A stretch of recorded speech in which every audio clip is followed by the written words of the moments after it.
My date was definitely, well, he was so uncomfortable. He saw a side of him that was just like, he turned really stoic. He puffed up his chest, his eyes, like he pursed his lips, his whole body language changed, and he refused, absolutely refused to acknowledge the homeless man. Later, come to find out this person was very much involved with narrative control. He wanted his image, anybody below him. He saw people on a hierarchy.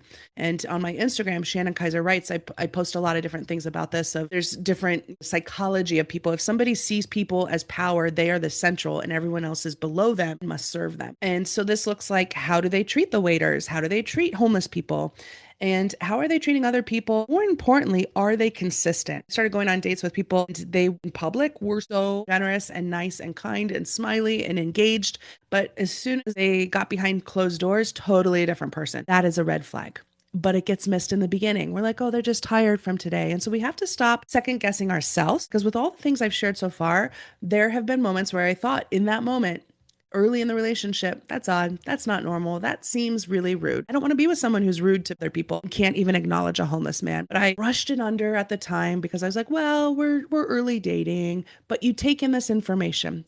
So, narrative control and impression management can also look like, how do they show up in everyone else the problem? They always, covert narcissists are very much, and again, we're not labeling people, but I would say people who have these types of behaviors, they're very much always in a situation where kind of chaos about how something happened to them. And they may act like they're taking accountability, but there is no accountability. I was involved with someone who basically was very much the very first date. He said, I got kicked off of one of the dating apps.